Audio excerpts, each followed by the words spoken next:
All right, we're going to get going here. So, again, thank you. We're very grateful that you stuck this out with us. Really appreciate your patience. So, good morning, everyone.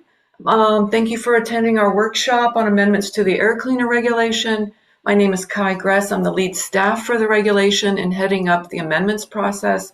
Before we begin the presentation, there are some housekeeping items to go over. Next slide, please. Okay.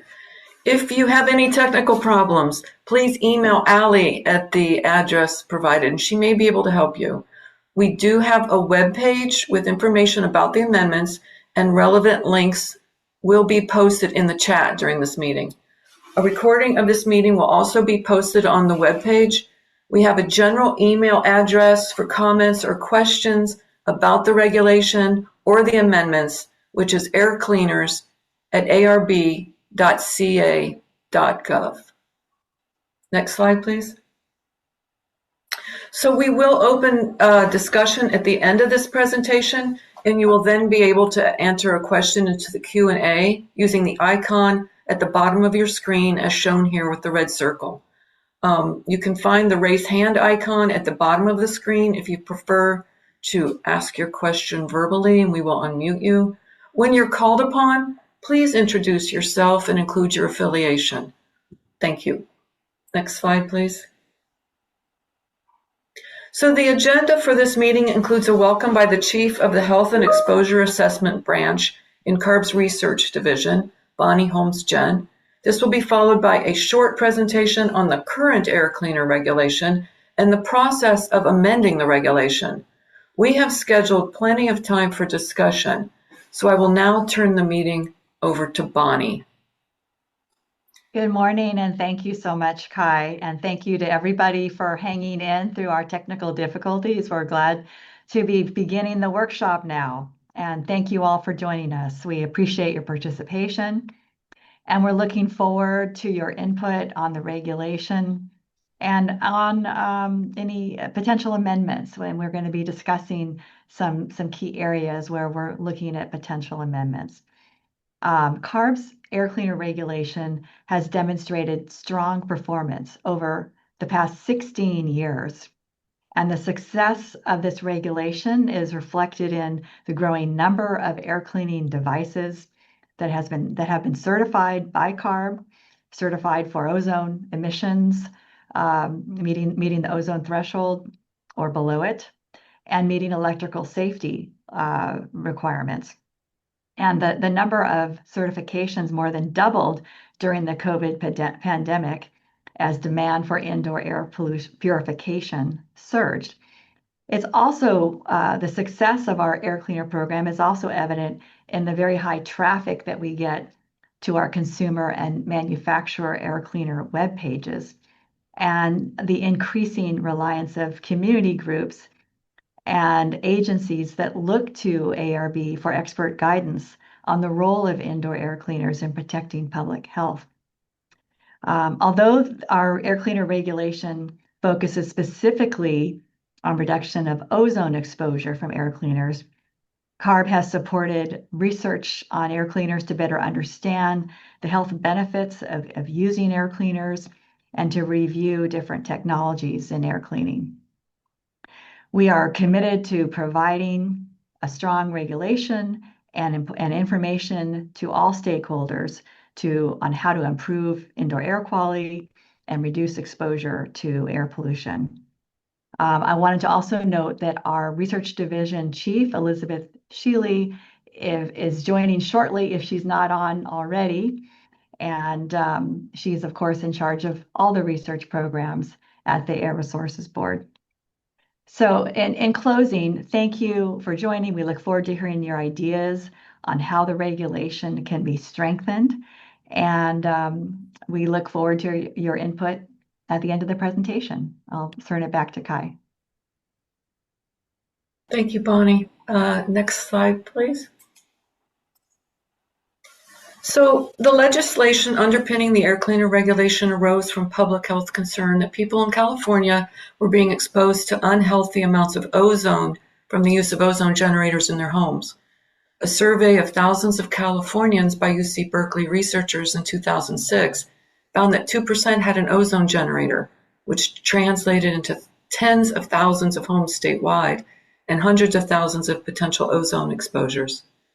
The regulation was fully implemented in 2010, but included exemptions for induct devices because there wasn't yet a standardized ozone test method for those types, and for the use of ozone generators for very specific industrial uses, some of which are listed here and include pharmaceutical and electronics industries, in ag, and for odor and smoke remediation.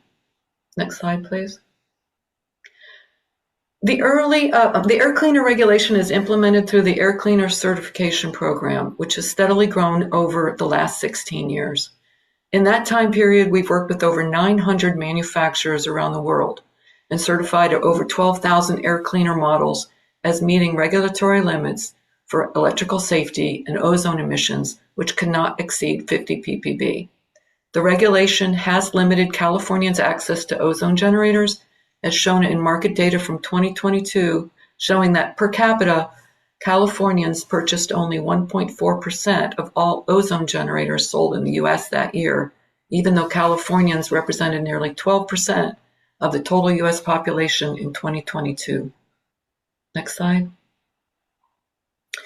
The certification program requires all air cleaners, except those listed as being exempted because of an industrial use, to be CARB certified.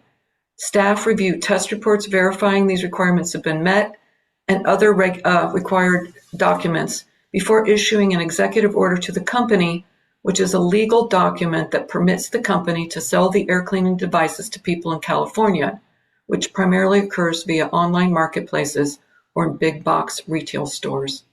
Once an air cleaner is certified, its information is posted on our online certified list for consumers to search. Next slide. This is a display of device types that CARB has certified and includes common HEPA filter devices, those that use ultraviolet light for air disinfection, and ionizers which emit billions of charged ions to interact with particles and chemicals in the air. These models can be standalone devices inserted into HVAC ductwork and be personal, handheld, or worn devices. We are seeing an increasing number of dual function devices, such as the vacuum cleaner with an ionizer that is advertised as having an air cleaning functionality. Next slide. We are amending the regulation at this time for several administrative purposes, including adding and updating definitions and test standards and improving all-around clarity so manufacturers and other responsible parties can more easily understand the regulatory requirements and obtain and maintain certification. Next slide. We're in the early stage of the amendments process and are looking at these key sections for potential amendments. Please note, we do not anticipate any new testing requirements or costs associated with obtaining certification. Next slide, please. The sections in the previous slide include definitions, which we intend to update, and a description of certification requirements, which could be reformatted or simplified. The notification and record-keeping sections are also areas that could be clarified and reformatted for better understanding. Compliance and enforcement-related sections may also be amended. Next slide. The general timeline for the amendments process starts with this public meeting, where we are soliciting input and suggestions from stakeholders, including consumers and manufacturers, about potential changes to the regulation. We will be drafting amendments and regulatory documents over the coming months, which will be posted on the amendments webpage for review in September. As shown in the timeline, if approved by the CARB board in November, amendments would go into effect in January 2028. Next slide, please. This is the end of the presentation, and we're now opening the meeting for questions and comments, which can be placed into the Q&A feature by clicking on the icon. If you prefer, please raise your hand using the raise hand icon if you would like to speak, and you will be asked to unmute. Again, please introduce yourself when you're unmuted. And again, We are accepting comments, suggestions over the next 3 weeks at the air cleaner's email address. So there's no rush to provide your input at this time. So, Zoe, are there any questions or comments in the chat at this time? No, I don't see any questions or comments yet. Okay, Pat, let's go to the if you can stop the PowerPoint so we can open up into the gallery view and see if people are raising their hands. Would anyone like to ask a question at this time? I'm not seeing any raised hands. Okay, Dustin, yes. Let me unmute you. Oh, Dustin, you can unmute. Yes. Just to be clear, you're not proposing to change the section 94802, the standard values, or anything related to the actual emission standards? No, we are not lowering the ozone emission standard at this time. Not changing it or anything. No, we are not changing it. And then how are you going to deal with UL 867 changing? Is that going to be a future effort, or is that going to be acknowledged in this situation? We will have to consult with our legal department about that because we can't forecast test methods in the future. We just have to amend the regulation with the most current version. And so it may require an additional amendments process. But again, this is a lengthy process. Yes. And so we just have to keep an eye on how that progresses. Thanks, Dustin. Any other comments at this time?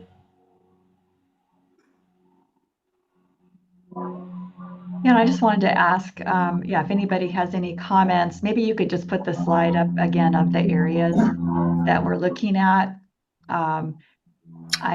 We have these general areas that we're looking at, but we're interested in any comments you have on either areas of the regulation that you think need some adjustment or amendment, or just any comments if you generally think there are important considerations that CARB should keep in mind as we're moving forward to look at drafting amendments in these areas. If there's any key considerations that are important to any of you that are represented on this public meeting, that would be helpful to know. Criteria, considerations, as well as any specific ideas that you have for what you think should be included or not included.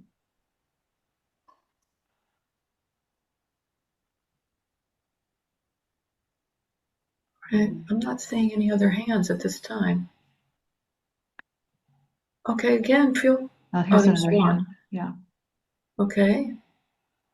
But I can't see who that is. That's Dustin. It's Dustin. Dustin. Oh, Dustin. Hey. You're saying that you're proposing to revise the definitions. We're adding definitions. Yes. We want to clarify. Is there a specific thing you're trying to clarify in the changes? In our preliminary review, we've just noted some definitions for like the definition of an electronic air cleaning device. Yeah.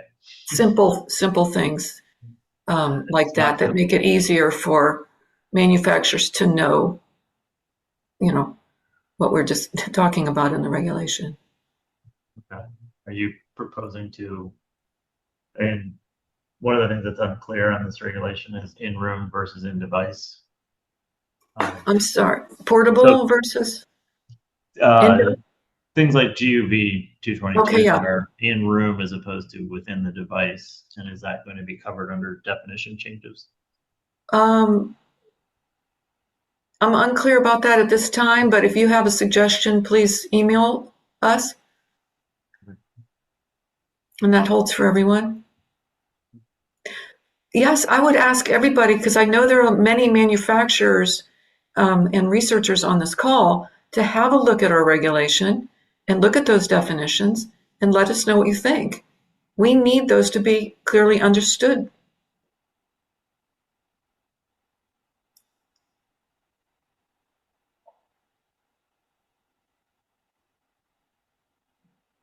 Any other questions? I wonder if you could just kind of go over again the process for submitting comments. Well, okay, this is a link that just goes to our email, the air cleaners account, which is monitored constantly, air cleaners with an S at arb.ca.gov.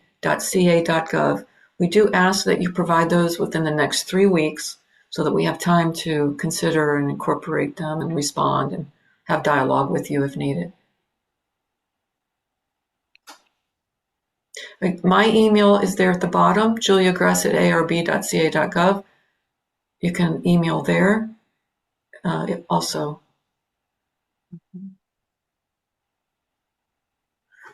Okay, if there are no other comments, we can close the meeting at this time. Again, thank you so much for your patience and waiting, and so glad that you attended. Look forward to hearing from you. All right, thank you.